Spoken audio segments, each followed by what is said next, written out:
আইয়ুব আলাইহিস সালাতু ওয়াস সালাম আল্লাহ পাক রব্বুল আলামিনের কাছে শুধু শুকরিয়া আর শুকরিয়া শুকরিয়া আদায় করতেছে। ওগো আল্লাহ, সমস্ত ধন সম্পদ নিয়ে না আমার কোনো দুঃখ আসবে না। সুবহানাল্লাহ। আইয়ুব পয়গম্বরকে রাখাল সে জানায় দেয়, আমাদের যত ধন সম্পদ ছিল, যত ফসল ফলাদি ছিল, সব ফসল ফলাদি সব শেষ হয়ে গিয়েছে। আল্লাহ পাকের পয়গম্বর আলহামদুলিল্লাহ বলে বলে জানা দেয়, কোনো সমস্যা নাই, কোনো সমস্যা নাই। উজিররা জানায় দে, ওগো বাদশাহ, আমরা সামনের দিনগুলা কেমন করে করে পার করব আমাদের তো বুঝে আসতেছে না। আইয়ুব পয়গম্বর জানায় দেয়, গুড়াউড়ির ভিতরে যত মাল আছে আগামী 3 বছর পর্যন্ত খেয়ে দিয়ে পড়ে থাকতে পারবা, কোনো কাজ করা লাগবে না। অতএব চিন্তার কোনো কারণ নাই, আল্লাহ তাআলার ইবাদত বন্দেগী চলতেই থাকবে। সুবহানাল্লাহ। আইয়ুব আলাইহিস সালাতু ওয়াস সালাম এমন করে যখন চলতেছে, শয়তান জানা দেয় গুড়াউনের ভিতরে মাল আছে, আয় আয় আয়। গুড়াউনের মাল গুড়ানে একেবারে পোড়া পোড়া সরকার করে ফেলল। গুড়াউনের মালগুলা একেবারে পোড়া ছারকার করে দেয়, যেন সামনের দিন কি করতে না পারে, ভালোভাবে চালাইতে না পারে। আমাদের বিমানবন্দরে আগুন দেয় নাই, হ্যাঁ, এটা কি এমনি এমনি লাগছে? হ্যাঁ, এমনি এমনি লাগে। সামান্য একটু আগুন ছিল, পারলেই নিভাইতে পারত, কিন্তু নিভায় না। এটা আরো আস্তে আস্তে করে বড় হয়েছে। ভাবনা চিন্তা একটাই, দেশকে অচল করে দেওয়া। দেশ যেন ভালোভাবে চলতে না পারে, একটা হট্টগোল লাগায় দেওয়া। শয়তান শুধু অল টাইম আমাদের পিছনে লেগে আছে। যার সম্পদ যায় সে না বুঝে এই সম্পদের মূল্য কতটুকু। আইয়ুব আলাইহিস সালাতু ওয়াস সালাম পরীক্ষা চলতেছে বলতেছিলাম, তাই না? আমাদের ওইটা পরীক্ষা, এজন্য বিষয়টা টেনে আনলাম। আমাদের ওইটা ঈমানি পরীক্ষা। আইয়ুব আলাইহিস সালাতু ওয়াস সালামকে সম্পদ নিয়ে সর্বপ্রথম দেখেন উট নিয়ে আল্লাহ তাআলা পরীক্ষা করলেন, এরপর ভেড়া বকরি, এরপর সম্পদ নিয়ে পারতেছে না। গোডাউনের ভিতরে যত সম্পদ ছিল সব কিছু ধ্বংস করে দিল, পোড়া ছারকার করে দিল, পারতেছে না। এরপর ভাবতেছে কি করা যায়, হ্যাঁ, এমন কাজ করতে হবে যেটা করলে অতি সহজেই সে আল্লাহ তাআলা নাশুকুর গুজার বান্দা হয়ে যায়। কি কাজ? আইয়ুব আলাইহিস সালাতু ওয়াস সালামের 14 জন সন্তান ছিল। কয়জন? 14 জন সন্তানকে দেয়াল, পিছন থেকে দেয়ালকে ধাক্কা দিয়ে একসাথে সব কয়টাকে শয়তান বের করে দিল। একসাথে কয়জন? 14 জন। আর আমার আপনার একজন গেলেই তো আল্লাহর বিরুদ্ধে কত নালিশ, মরার খোদা আমারা দেখেন, আমার সন্তানটারই দেখলো। আর আইয়ুব আলাইহিস সালাতু ওয়াস সালাম বলেন যে আল্লাহর মাল আল্লাহ নিয়ে গেছে, আল্লাহ তাআলাই আমাকে এই 14 জন সন্তান দান করেছে, আল্লাহ তাআলাই নিয়ে গিয়েছেন, আলহামদুলিল্লাহ, আমার কোনো দুঃখ নাই। আমাদের যদি একের পর একটা মারা গেলেই তো আমার মনে হয় না যে ঈমান সাধারণ মানুষের থাকে। যারা বুঝবান তারাও তো অনেক সময় অনেক কথা বলে ফেলে। যারা সাধারণ তাদের জবান দিয়ে কত যে অকট্ট কথা বের হয়ে যায়, যে মরার খোদা আমার পোলাটারই দেখলো, বলে কি বলে না? হ্যাঁ, বলে। সে জায়গায় 14 জন যদি হইতো, আমার আপনার অবস্থাটা কি না হইতো আল্লাহ তাআলা ছাড়া কেউ বলতে পারবে না। আইয়ুব আলাইহিস সালাতু ওয়াস সালামের সন্তান শেষ, সব কিছু শেষ, দেখলো তাও পারতেছে না। আইয়ুব আলাইহিস সালাতু ওয়াস সালাম, আমরা যেটা জানি রোগে আক্রান্ত হয়ে গেলেন, আমরা শুধু এইটুকুই জানি, তাই না? আইয়ুব আলাইহিস সালাতু ওয়াস সালামকে সর্বপ্রথম শরীরের ভিতরে ছোট ছোট গোটা বা এগুলাকে কি বলে, বসন্ত নাকি জানি একটা বলে না, এরকম রোগ হয়ে গেল। রোগ হয়ে যাওয়ার পর আইয়ুব আলাইহিস সালাতু ওয়াস সালাম তো আল্লাহ তাআলাকে ভুলে না। তো আল্লাহ পাক রব্বুল আলামিনের অগণিত নিয়ামত থেকে অন্যতম একটি নিয়ামতের নাম হচ্ছে সুস্থতা। সুস্থতা বড়ই একটি নিয়ামত। যে মানুষ অসুস্থ থাকে, সুস্থ থাকে না, তার জন্য সারা পৃথিবীটা অস্বস্তিকর হয়ে যায়। আর যে মানুষ সুস্থ থাকে, সারা পৃথিবীটাই তার জন্য সুস্থ হয়ে যায়। আজ যারা এখনো সুস্থ আছে তারা প্রত্যেকেই চাইলেই মসজিদে এসে নামাজ পড়তে পারবে। আর যারা অসুস্থ তারা চাইলেও মসজিদে আসতে পারবে না।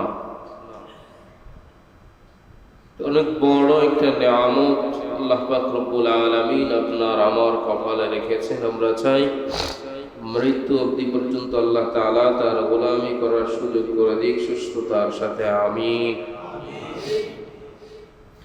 আল্লাহ পাক রব্বুল আলামিন বান্দাকে ভালোবাসেন। গত সপ্তাহে বলেছিলাম নবীজি সাল্লাল্লাহু আলাইহি ওয়াসাল্লাম বলেন, আরহামু মান ফিল আরদি ইরহামু মান ফিল আরদি ইয়ারহামুকুম মান ফিস সামা। যে জমিনের মখলুকের উপরে যে রহম করবে আল্লাহ পাক রব্বুল আলামিন তার উপর রহম করবেন। সুবহানাল্লাহ। রহম করবেন মানে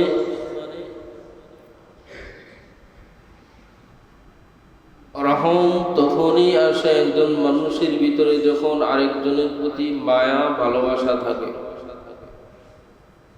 মায়া ভালোবাসা যখন থাকে না তখন তার প্রতি রহম আসে না। মানুষকে ছোট করে কথা বলতে দ্বিধাবোধ করে না। আল্লাহ পাক রব্বুল আলামিন আমার আপনার জন্য কতটুকু দয়াবান, কতটুকু রহমওয়ালা দেখুন। আমার আপনার মা এবং বাবা যদি, সন্তান যদি মা এবং বাবার সাথে অপরাধ করে একদিন, 2 দিন, 3 দিন মেনে নেয়, কিন্তু লাগাতার যখন করতেই থাকে তখন মা বাবা আর ক্ষমা করে না। সাপোজ কোন সন্তান ড্রাগস নেয় বা নেশাগ্রস্ত, একদিন, 2 দিন, 3 দিন দেখে মা বাবা, 3 দিন 4 দিন হয়ে যাওয়ার পর তখন আর সহ্য করতে পারে না, তার চাচার কাছে বিচার দেয়, তোমার ভাতিজা আমাদের কথা শোনে না, সে ড্রাগস নেয়, নেশা করে। এমন করতে করতে আত্মীয় স্বজন সবার কাছে জানান দেওয়া হয়, আমাদের ছেলেটা নষ্ট হয়ে গিয়েছে, ভালো না। তার দিল থেকে তার মহব্বত, দয়া, রহম উঠে যায়। কিন্তু আল্লাহ পাক রব্বুল আলামিন কেমন দেখেন, বান্দা দিনের পর দিন, দিনের পর দিন আল্লাহ তাআলার সাথে নাফরমানি করেই যাচ্ছে। দিনের পর দিন সময় যাচ্ছে, আল্লাহ পাক রব্বুল আলামিনের সাথে শুধু শত্রুতা বেড়েই যাচ্ছে। আল্লাহ পাক রব্বুল আলামিন এর পরেও বলেন, ইয়া আইয়ুহাল্লাযীনা আমানু। সুবহানাল্লাহ। আল্লাহ তাআলা ধমক দেন না মানুষকে, আল্লাহ তাআলা কারো কাছে বিচার দেন না। এরপরে আল্লাহ পাক রব্বুল আলামিন রাত্র যখন গভীর হয়, নিশি লগন যখন চলে আসে, তখন আল্লাহ তাআলা বান্দাদেরকে ডাকতে থাকেন, আয় বান্দা, তোর কি প্রয়োজন আমি আল্লাহ তাআলার কাছে চা, আমি আল্লাহ তাআলা তাই দিয়ে দিব। সুবহানাল্লাহ। তোর কি চাই, কি লাগবে, সম্পদ লাগবে, আমি আল্লাহ তাআলার কাছে চা। সন্তান লাগবে, আমি আল্লাহ তাআলার কাছে চা। দুনিয়ার ক্ষমতা লাগবে, আমি আল্লাহ তাআলার কাছে চা। অর্থাৎ আল্লাহ তাআলার কাছে কোনো কিছুর অভাব নাই। আবার আল্লাহ পাক রব্বুল আলামিন আপনাকে আমারে সম্পদ দিবেন, ধন দিবেন, সন্তান দিবেন, দুনিয়ার ক্ষমতা দিবেন। দেওয়ার পর আল্লাহ পাক রব্বুল আলামিন কিছু না কিছু বিষয় দিয়ে পরীক্ষা করে দেন। সুবহানাল্লাহ। দুনিয়াটাই যেহেতু হচ্ছে একটা পরীক্ষার হল, ঠিক কিনা? দুনিয়ার মধ্যে যে এসে পরীক্ষার হলে ঢোকার পর ভালো রেজাল্ট করতে পারবে, আল্লাহ পাক রব্বুল আলামিন তাদের জন্যই ঘোষণা করেছেন, আলা ইন্না আউলিয়া আল্লাহি লা খাউফুন আলাইহিম ওয়ালা হুম ইয়াহজানুন। তারা আল্লাহ ওয়ালা হয়ে যাবে। সুবহানাল্লাহ। কি হয়ে যাবে? তারা আল্লাহ ওয়ালা হয়ে যাবে, আল্লাহর ওলি হয়ে যাবে। যারা আল্লাহ পাক রব্বুল আলামিনের ভয়কে লালন করে, তাকওয়াকে লালন করে পৃথিবীতে চলতে পারবে, তারা কি হয়ে যাবে? আল্লাহ ওয়ালা হয়ে যাবে। বলা হয় না এখানে যে আলেম হলে আল্লাহ ওয়ালা হবে। আলেমের মর্যাদাটা ভিন্ন, আর আউলিয়া বা ওলি, আল্লাহর ওলি, তাদের মর্যাদাটা ভিন্ন। একজন আলেম, আল্লাহ ওয়ালা, আল্লাহ বেরু, আল্লাহর ওলি, তার মর্যাদা পৃথিবীর ভিতরে সবার উপরে। আর যে আলেম না, আল্লাহর ওলি, সাবজেক্ট ওঠানো আমার আলোচনা, যে শুধু আল্লাহ তাআলাকে ভয় করবে, হারাম হালাল মেনে চলবে, হক হালাল মেনে চলবে, সে আল্লাহ ওয়ালা হয়ে যাবে। সুবহানাল্লাহ। কে বলেন? আল্লাহ পাক জানা দেন। বলতেছিলাম আল্লাহ তাআলা মাঝে মাঝে আপনাকে আমাকে পরীক্ষা করবেন। কি পরীক্ষা? আমাকে আপনাকে যা দিয়েছেন তা দিয়ে আল্লাহ পাক রব্বুল আলামিন পরীক্ষা করবেন। সুবহানাল্লাহ।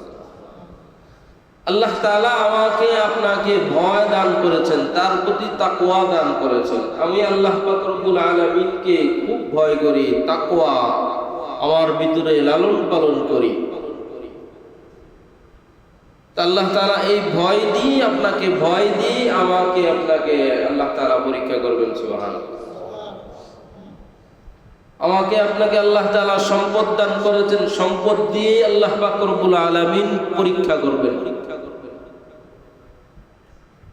আমাকে আপনাকে ক্ষমতা দিয়েছেন, সন্তান সন্ততি দিয়েছেন, ফসল ফলাদি দিয়েছেন, আল্লাহ পাক রব্বুল আলামিন বলেন আমি সেইগুলা দিয়ে তোমাকে পরীক্ষা করব। সুবহানাল্লাহ।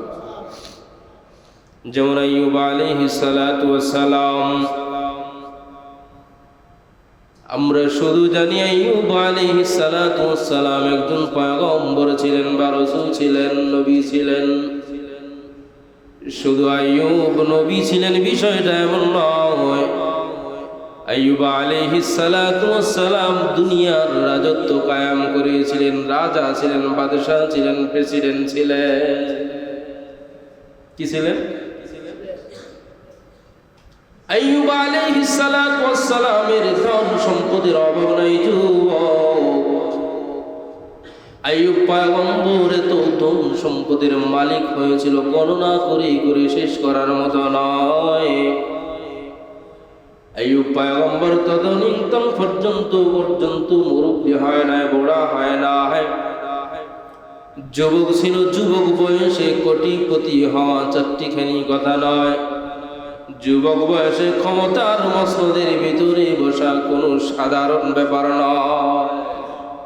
মানতেই চায় না যুবক কেন ক্ষমতায় বসবে। কিন্তু আইয়ুব আলাইহিস সালাতু ওয়াস সালাম রাষ্ট্র চালাইতেছেন, প্রতিনিয়ত আল্লাহ তাআলার ইবাদত বন্দেগীর ভিতরে নিমজ্জিত। আইয়ুব পয়গম্বর দিন চলতেছে, রাত্র আসতেছি, রাত্র যাইতেছি, দিন আসতেছি, রাত্র আসে দিন আসে, যতই সময় শেষ হইতেছে আইয়ুবের তাকওয়া আল্লাহ তাআলার প্রতি ততই বৃদ্ধি পাইতেছে, আর ধন সম্পদ শুধু বাড়তেছে। সুবহানাল্লাহ। আল্লাহ পাক রব্বুল আলামিন জানায় দেয়, আমার আইয়ুব আমি আল্লাহ তাআলাকে অত্যন্ত মহব্বত করে ভালোবাসে। আমার আইয়ুবের মতো এত ভালোবাসা আমি আল্লাহ তাআলাকে কেউ বাসে না, এটাই তো বাস্তব। নবীদের চাইতে আল্লাহ তাআলাকে বেশি ভালোবাসা কেউ আছে নাকি? হ্যাঁ, যদি আমি আপনি দাবি করি, দাবিটা কি গ্রহণযোগ্য হবে নাকি অগ্রহণযোগ্য? গ্রহণযোগ্যতা পাবে না, মিথ্যা। পয়গম্বর মুহাম্মদুর রাসূলুল্লাহ আল্লাহ পাক রব্বুল আলামিন তার নিজের জীবনের চাইতে বেশি আল্লাহ তাআলাকে ভালোবাসতেন। সাহাবায়ে কেরাম পয়গম্বরকে জীবনের চাইতে বেশি ভালোবাসতেন। আল্লাহ পাক রব্বুল আলামিন জানায় দেয়, যারা আমি পয়গম্বরকে, আমার পয়গম্বরকে মহব্বত করে ভালোবাসে, তারা যেন আমি আল্লাহ পাক রব্বুল আলামিন কি মহব্বত করলো, ভালোবাসলো। কারণ পয়গম্বর পৃথিবীর জমিনে রাষ্ট্র চালাক আর যাই করুক না কেন, সম্পদের মালিক হোক আর যাই হোক না কেন, পয়গম্বর আল্লাহ পাক রব্বুল আলামিনের কথা ছাড়া এক পা পর্যন্ত সামনের দিকে এগোয় না। যার জন্য আল্লাহ বলেন, قل إن كنتم تحبون الله فاتبعوني يحببكم الله। যারা আমি পয়গম্বরকে মহব্বত করে তারা আমি আল্লাহ তাআলাকে মহব্বত করে, অর্থাৎ যারা পয়গম্বরকে মহব্বত করবে আমি আল্লাহ তাআলাকে তারা যেন মহব্বত করে, আর আমি আল্লাহকে যারা মহব্বত করে আমি আল্লাহ তাআলাও তাদেরকে মহব্বত করি। সুবহানাল্লাহ। আইয়ুব পয়গম্বর আল্লাহ পাক রব্বুল আলামিনকে মহব্বত করে করে দিন পার করতেছেন। শয়তান যখন শুনল আইয়ুব পয়গম্বর আল্লাহ তাআলাকে খুব মহব্বত করে, শয়তান জানায় দেয়, ও আল্লাহ, সে তোমার এমনি এমনি মহব্বত করে না, তার ধন সম্পদের অভাব নাই, তার ছেলে সন্তানের অভাব নাই, তার বিবি বাল বাচ্চার অভাব নাই, অর্থাৎ ক্ষমতার অভাব নেই, দুনিয়ার কোনো নাজ নিয়ামতের অভাব নাই, যার জন্যই তোমাকে মহব্বত করে। আল্লাহ পাক রব্বুল আলামিন তো জানেন আইয়ুব পয়গম্বর আল্লাহ তাআলাকে কিসের জন্য মহব্বত করে, ঠিক কি না? শয়তান যেহেতু আল্লাহ তাআলাকে জানায় দে, সম্পদগুলা শুধু নিয়ে নেয়া দেখেন না, আপনার আইয়ুব আপনাকে কোনোদিন আর স্মরণ করবে না, তাই নাকি? আল্লাহ তাআলা জানেন, তারপরেও শয়তান তো শয়তান অল টাইম মানুষের পিছনে শুধু লেগেই আছে। কারণ আল্লাহ তাআলার সাথে তো চ্যালেঞ্জ নিয়ে এসেছে, আর আল্লাহ সেই চ্যালেঞ্জ কি করেছেন? গ্রহণ করেছেন। তুই ঠেকা আমার বান্দাকে, তুই কেমন করে ঠেকাইতে পারস, আর আমি আমার রহমত দিয়ে আমার বান্দারে কাছে আনতে পারি কত দেখব। আদৌ কি শয়তান পারতেছে? পারবে? সামনে একটু সামনের দিকে চলে আসেন, ফাঁকা জায়গা পূরণ করে ফেলেন, একটু ছোট ছোট হয়ে বসে সামনের দিকে চলে আসেন, এদিকে আসেন, আরেকজন একটু চাপেন, এদিকে এদিকে চাপেন, ফাঁকা জায়গা পূরণ করেন, যার যার মাঝখানে, এই যে মাঝখানে জায়গা ফাঁকা, সামনে আসেন, আরেকজন পূরণ করেন।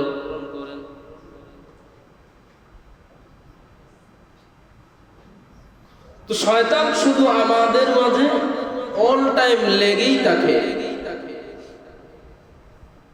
আইয়ুব পয়গম্বরকে ছাড় দেয় না, কি বলে? সম্পদ কেড়ে নিয়ে দেখো কি অবস্থাটা হয়। আইয়ুব আলাইহিস সালাতু ওয়াস সালামের অগণিত উটের পাল ছিল, এক ধাক্কাতে আল্লাহ তাআলার কাছ থেকে ক্ষমতা নিয়ে আসলো। আইয়ুব পয়গম্বরের সমস্ত ধন সম্পদ গুলাকে শেষ করে দিব, আল্লাহ আমার শক্তি দাও। আল্লাহ তাআলা এমন শক্তি দিয়ে দিল শয়তানকে, শয়তান সামান্য ফু দিল, বাতাস অতিবাহিত হইল, সমস্ত উটের পালগুলা মুহূর্তের ভিতরে মরে যায়, মুহূর্তের ভিতরে মরে যায়। রাখাল এসে পয়গম্বরকে এসে জানায় দেয়, নবীজি আপনার যত শত উট ছিল সব উটগুলা শেষ হয়ে গিয়েছে। আইয়ুব পয়গম্বর জানায় দেয়, আল্লাহর মাল আল্লাহ নিয়ে গেছে, আমার কোনো কিছুই করার নাই। আলহামদুলিল্লাহ, আল্লাহ আমার সম্পদ দিছে, উটের মালিক বানিয়েছে, আর আল্লাহ নিয়ে নিয়েছেন, আলহামদুলিল্লাহ, কোনো সমস্যা নেই। কিন্তু উচিত কি ছিল রাখাল রে, বুঝেন নাই বলা, সাইজ করা, রাখালকে সাইজ করে, তুই থাকলে আমার উট মারা গেল কেমনে? মৃত্যুর মালিক কে? হায়াতের মালিক, মৃত্যুর মালিক আল্লাহ। কার কখন, শুধু মানুষের এবং জিনের মৃত্যু বিষয়টা এমন নয়, সমস্ত মাখলুকের। একটা পিপিলিকার কখন মৃত্যু হবে কেউ জানে? আপনি একটা পিপিলিকাকে মারার ক্ষমতা আছে? হ্যাঁ, ক্ষমতা নাই। আইয়ুব আলাইহিস সালাতু ওয়াস সালাম যখন আলহামদুলিল্লাহ বলল, শয়তান কয় সমস্ত উটের পালগুলো শেষ করে ফেললাম। আর আইয়ুব কয় আলহামদুলিল্লাহ, আসলেই তো আল্লাহকে মহব্বত করে। আইয়ুব আলাইহিস সালাতু ওয়াস সালাম আল্লাহ তাআলার ইবাদত বন্দেগীর ভিতরে নিমজ্জিত হয়ে যায়। শয়তান কয় ভেড়া এবং ছাগলের পাল যত আছে সবগুলারে শেষ কইরা দে, সবগুলারে শেষ করে ফেলল। আবার আইসা আইয়ুব পয়গম্বরের কাছে জানায় দেয়, ও পয়গম্বর সমস্ত ভেড়ার পালগুলা শেষ হয়ে গেল। আইয়ুব পয়গম্বর জানায় দেয়, অবশ্যই অবশ্যই আল্লাহ তাআলা আমাকে পরীক্ষা করতেছেন। সুবহানাল্লাহ, আল্লাহর মাল আল্লাহ তাআলা নিয়েছেন, মাগার আমার কোনো কিছুই করার না, আমার কিছুই করার নাই। আইয়ুব আলাইহিস সালাতু ওয়াস সালাম দিন যাইতেছে, শয়তানও পারতেছে না। এইবার শয়তান জানায় দেয়, আইয়ুব পয়গম্বরের যত ফসল ফলাদি ছিল সবগুলো শেষ কইরা দাও। আইয়ুব আলাইহিস সালাতু ওয়াস সালাম, আইয়ুব আলাইহিস সালাতু ওয়াস সালাম আল্লাহ পাক রব্বুল আলামিনের কাছে শুধু শুকরিয়া আর শুকরিয়া শুকরিয়া আদায় করতেছি। ও গো আল্লাহ,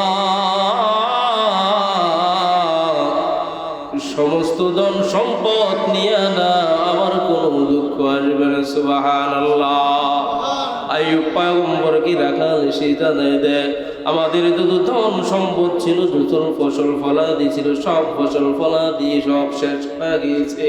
আল্লাহ পাকের পয়গম্বর আলহামদুলিল্লাহ বলে বলে জানা দেয়, কোনো সমস্যা নাই, কোনো সমস্যা নাই। উজিররা জানায় দে, ভগবান শাহ আমরা সামনের দিনগুলা কেমন করে করে পার করব আমাদের তো বুঝে আসতেছে না। আইয়ুব পয়গম্বর জানায় দেয়, গুডাউনের ভিতরে যত মাল আছে আগামী 3 বছর পর্যন্ত খেয়ে দে পড়ে থাকতে পারবা, কোনো কাজ করা লাগবে না। অতএব চিন্তার কোনো কারণ নাই, আল্লাহ তাআলার ইবাদত বন্দেগী চলতেই থাকবে। সুবহানাল্লাহ, আইয়ুব আলাইহিস সালাতু ওয়াস সালাম এমন করে যখন চলতেছে, শয়তান জানা দেয় গুডাউনের ভিতরে মাল আছে, আয় আয় আয়, গুডাউনের মাল একেবারে পোড়া পোড়া সরকার করে ফেলল। গুডাউনের মালগুলা একেবারে পোড়া ছারকার করে দেয়, যেন সামনের দিন কি করতে না পারে, ভালোভাবে চালাইতে না পারে। আমাদের বিমানবন্দরে আগুন দেয় নাই, হ্যাঁ, এটা কি এমনি এমনি লাগছে? হ্যাঁ, এমনি এমনি লাগে। সামান্য একটু আগুন ছিল, পারলেই নিভাইতে পারত, কিন্তু নিভায় না। এটা আরো আস্তে আস্তে করে বড় হয়েছে। ভাবনা চিন্তা একটাই, দেশকে অচল করে দেওয়া, দেশ যেন ভালোভাবে চলতে না পারে, একটা হট্টগোল লাগায় দেওয়া। শয়তান শুধু অল টাইম আমাদের পিছনে লেগে আছে। যার সম্পদ যায় সে না বুঝে এই সম্পদের মূল্য কতটুকু। আইয়ুব আলাইহিস সালাতু ওয়াস সালাম পরীক্ষা চলতেছে বলতেছিলাম, তাই না? আমাদেরও একটা পরীক্ষা, এজন্য বিষয়টা টেনে আনলাম। আমাদের এটা ইমানি পরীক্ষা। আইয়ুব আলাইহিস সালাতু ওয়াস সালামকে সম্পদ নিয়ে সর্বপ্রথম দেখেন উট নিয়ে আল্লাহ তাআলা পরীক্ষা করলেন, এরপর ভেড়া বকরি, এরপর সম্পদ দিয়ে পারতেছে না। গোডাউনের ভিতরে যত সম্পদ ছিল সব কিছু ধ্বংস করে দিল, পোড়া ছারকার করে দিল, পারতেছে না। এরপর ভাবতেছে কি করা যায়, হ্যাঁ এমন কাজ করতে হবে যেটা করলে অতি সহজেই সে আল্লাহ তাআলার নাশুকুর গুজার বান্দা হয়ে যায়। কি কাজ? আইয়ুব আলাইহিস সালাতু ওয়াস সালামের 14 জন সন্তান ছিল। কয়জন? 14 জন সন্তানকে দেয়াল পিছন থেকে দেয়ালকে ধাক্কা দিয়ে একসাথে সবকটাকে শয়তান মেরে দিল। একসাথে কয়জন?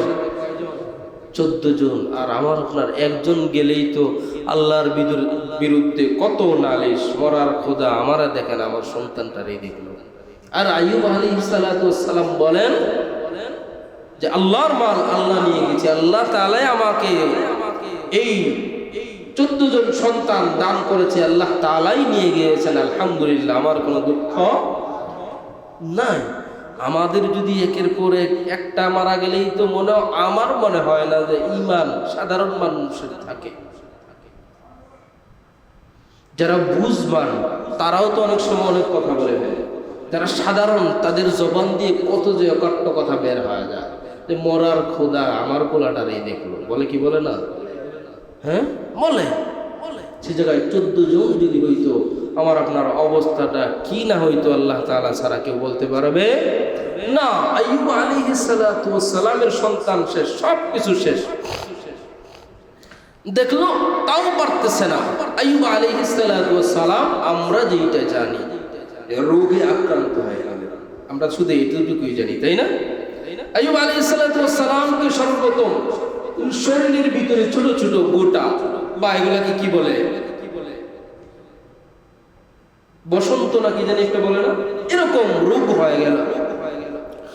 রোগ হয়ে যাওয়ার পর আইয়ুব আলাইহিস সালাতু ওয়াস সালাম তো আল্লাহ তাআলাকে ভুলে না, আর আল্লাহ তাআলার প্রেম মহব্বত দিন দিন শুধু বৃদ্ধি পাচ্ছে, শুধু বাড়তেছে। তো শয়তান এর পিছনে শুধু কাজ করতেছে। কি কাজ শুরু করলো শয়তান? একটা সময় এই ছোট ছোট গোটাগুলা থেকে একটা সময় আসতে থাকলো পুজ, আসতে থাকলো পুজ বলি না, মানে খারাপ দূষিত রক্তগুলা বের হতে শুরু হইল। তার বিবি ছিল 4 জন। কয়জন ছিল? 4 জন। একটা দুর্গন্ধ শুরু হয়ে গেল, ঘরের ভিতরে আর থাকা যায় না। 4 জন থেকে 3 জন চলে যায়। কয়জন? 3 জন চলে যায়। দুর্গন্ধ আর সহ্য করা মতো নয়। হযরতে রাহিমা আলাইহিস সালাতু ওয়াস সালাম উনি শুধু রয়ে যায়, ধন সম্পদ সব কিছু শেষ। এক বেলা যে খাবার খাবেন ওই পরিস্থিতিটাও নাই। ঘটনাক্রমে আস্তে আস্তে এমন হয়ে যায় আইয়ুব আলাইহিস সালাতু ওয়াস সালামের অঙ্গ প্রত্যঙ্গ প্রত্যেকটা পছন্দ হয়ে যায়, আরো দুর্গন্ধ হয়ে যায়। এলাকার মানুষ এসে বলল, রাহিমা তোমার স্বামীকে নিয়ে এখানে থাকা সম্ভব নয়, মানুষের মাঝে থাকতে পারবা না, এখান থেকে উৎখাত হও, এখান থেকে চলে যাও। রহিমা তার স্বামীকে আইয়ুবকে নিয়ে কোথায়? জঙ্গলের ভিতরে চলে যায়। রহিমা স্বামীকে ছাড়তে পারে না। কিসের জন্য? রহিমা তো ছিল সম্ভ্রান্ত ফ্যামিলির রাজার মেয়ে, এবং এত সুন্দর ছিল,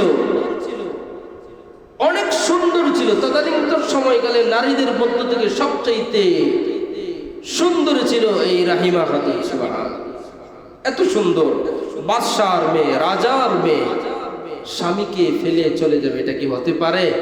শুধু তো তাই নয় রে ভাই, হযরত ইউসুফ আলাইহিস সালাতু ওয়াস সালামের নাতনি ছিলেন এই রাহিমা খাতুন। সুবহানাল্লাহ, ইউসুফ আলাইহিস সালাতু ওয়াস সালামের বংশের প্রদীপ স্বামীকে ছেড়ে চলে যাবে, হতেই পারে না। আর আমার আপনার বিবি হইলে কি হইতো? সাধারণত বিদেশে যারা থাকে মাসে 1 মাস 2 মাস টাকা না পাইলেই কি আল্লাহ হাফেজ, হিজরত হয়ে যায় আরেকজনের সাথে। এটাই বাস্তবতা। কিন্তু রাহিমা যায় না, ঘরের ভিতরে খাবার নাই, কিছুই নাই। কি করলো রাহিমা? মানুষের বাসায় কাজ করতে যায়, স্বামীর জন্য কাজ দেয় না। কিসের জন্য? সে বাদশার মেয়ে, সে নবীর স্ত্রী, ইউসুফ আলাইহিস সালাতু ওয়াস সালামের বংশধর, তাকে দিয়ে কাজ করাবো, এটা হতে পারে না। রাহিমা খাতুন জীর্ণ শীর্ণ পোশাক করে মানুষের দরওয়াজায় গিয়া আস্তে আস্তে কাজ করতে অন্য এলাকায় গিয়ে শুরু করে দেয়। তদানীন্তন সময়কালে তো আর এত সুন্দর ফেসবুকে ছিল না, টিভিও ছিল না যে অন্যরা চিনবে। অনেকেই চেহারায় চিনত না, কিন্তু নামে সবাই চিনে। কাজ করতেছে, শয়তান দেখলো আরে রাহিমা তো এখানে কাজ করে তার স্বামীকে 3 বেলা গরম গরম খাওয়াচ্ছে, এটা তো হতে দেওয়া যাবে না। গিয়া বলে দিল, আরে তোমরা কি করতেছো? রাহিমাকে এখানে কাজ দিয়েছো, রাহিমা তো তার স্বামীর সাথে সারা রাত্র থাকে, তার স্বামী এই রোগে আক্রান্ত, তোমাদের ঘরে কাজ করতেছে, তোমাদেরও এই রোগ হবে। করোনার অবস্থাটা এমন গেছে না? হ্যাঁ, যে ঘর থেকে বের হইলেই ঘরের ভিতরে ঢুকলে হ্যাঁ তুই আগে গোসল করে আয়, বলে নাই? শয়তানের সাথে মিল আছে না? এরাই শয়তানের গোষ্ঠী। রোগ আবার ছোঁয়াছুঁই হতে পারে। যে বিশ্বাস করবে একজনের রোগ হইলে আরেকজনের হওয়া যায়, ওর ঈমান নেই। কি নেই? ঈমান নাই। হ্যাঁ, আল্লাহ তাআলা যখন যাকে ইচ্ছা তখন তাকে রোগ দিবে। হ্যাঁ, তবে আমাদেরকে সজাগ থাকতে হবে। কি থাকতে হবে? সজাগ থাকতে হবে। লম্বা ঘটনা, সময় স্বল্পতার জন্য সংক্ষিপ্ত আকারে বলতেছি। রাহিমা খাতুনকে এখান থেকেও বিদায় করে দেওয়া হয়। একটা সময় টাকার অভাবে, খাদ্যের অভাবে তদানীন্তন সময়কালে চুল বিক্রি করা যাইত। রাহিমার চুল ছিল অত্যন্ত সুন্দর, নিজের আপন চুলগুলা অর্ধেক চুল বিক্রি করে দিল স্বামীকে শুধু 1 মুঠো খাবার তুলে দেওয়ার জন্য।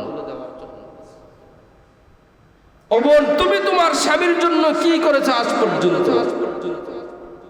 তোমার শুধু অভিযোগ একটাই, অভাব অভাব অনটন, ঘর থেকে যায় না, আমার স্বামী আমাকে কিছুই দেয় নাই। তুমি তোমার স্বামীকে কি দিয়েছো? আর রাহিমার স্বামীর জন্য কি দিয়েছে? নিজের আপন চুল অর্ধেক বাজারে বিক্রি করে দেয় নিজের আপন স্বামীর মুখে 1 লোকমা খাবার দেওয়ার জন্য। আপনি ভাবতে পারেন এদিক দিয়ে শয়তান আবার কি করলো? আইয়ুব আলাইহিস সালামের কাছে এসে বিচার দিল, নবীজি আপনার বিবি, আপনি তো অত্যন্ত মহব্বত করেন, কিন্তু আপনার বিবি কি করছে জানেন? আজকে চুরি করতে গিয়ে ধরা গেছে।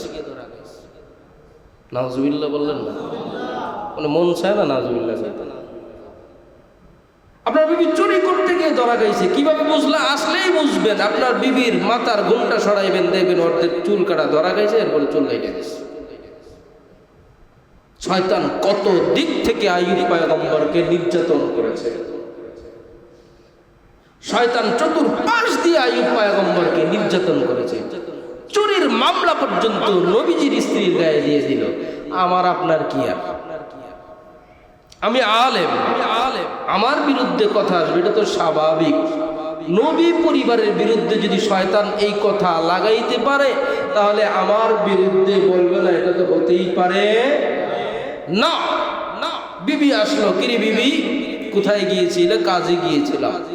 তোমার খাবার খাবো না কেন? তুমি চুরি করেছো, তোমার মাথার ঘোমটা সরাও, দেখলো অর্ধেক চুল নেই।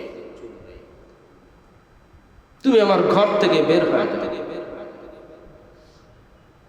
এই ছিল আইয়ুব আলাইহিস সালামের পরীক্ষা। আর লম্বা ঘটনার সামনে। এরপরেও আইয়ুব আলাইহিস সালামের আল্লাহ তাআলার প্রতি যারা পরিমাণ ভালোবাসা মহব্বত কমে নাই। ফলে কি হইল? শেষ পর্যায়ে আইয়ুব পয়গম্বর এমন সুঠাম দেহের অধিকারী হয়ে গেল। আগে কি সুন্দর ছিল, আগে কি ধন সম্পদের মালিক ছিল, তার চাইতে ডাবল সম্পদ বলা হয়ে গেল।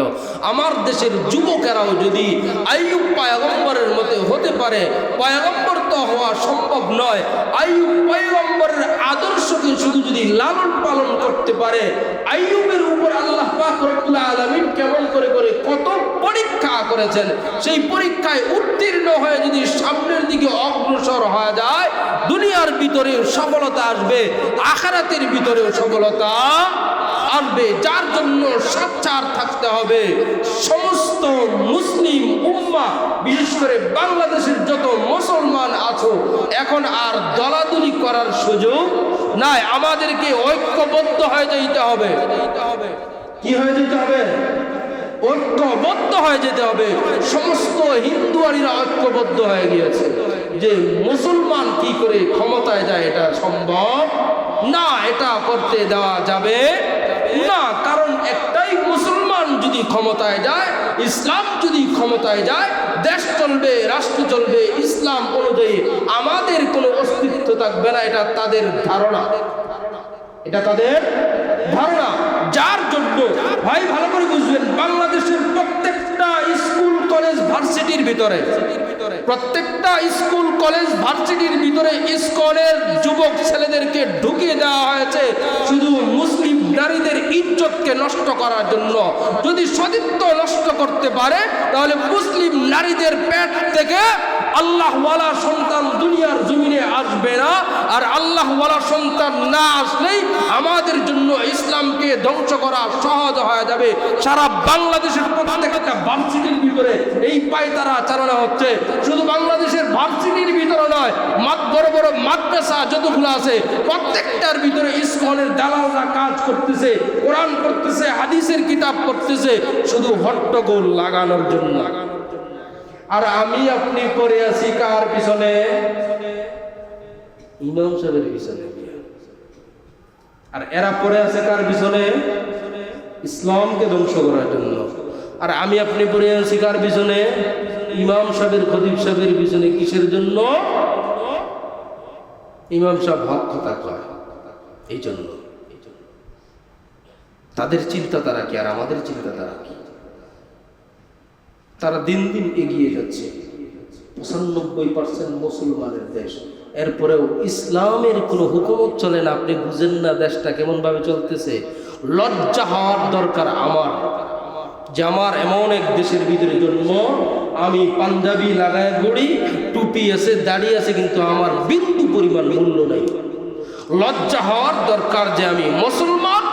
দেশের ভিতরে সংসদ চলে আউযুবিল্লাহ বিসমিল্লাহ দিয়ে শুরু হয়, যেই সংসদ চলে বিসমিল্লাহর আলোকে, সেই সংসদের ভিতরে ইসলামের বিন্দু পরিমাণ মূল্য নাই যতটুকু ইসকনের মূল্যবোধ আছে। আমাদের বিন্দু পরিমাণ মূল্য নাই। আমরা আজ ঐক্যবদ্ধ নাই।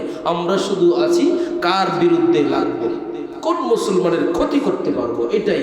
আমরা শুধু আমাদের পিছনেই পড়ে আছি, কিন্তু এরার পিছনে নাই। এরা পুরা জাতিকে ধ্বংস করে দেওয়ার জন্য প্রতিনিয়ত চেষ্টা চালিয়ে যাচ্ছে। আমরা সোচ্চার হব তো ইনশাআল্লাহ? হ্যাঁ, সোচ্চার হব তো ইনশাআল্লাহ? কে কে সোচ্চার হবেন ইনশাআল্লাহ?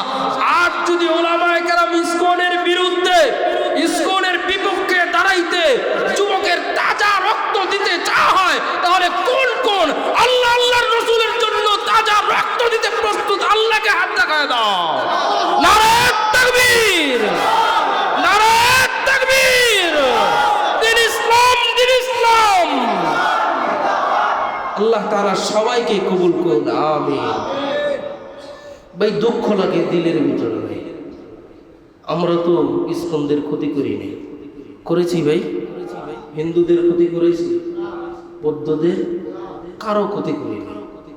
আমাদের এত ক্ষতি কেন? ক্ষতি কারণ একটাই, ইসলামকে ধ্বংস করে দাও।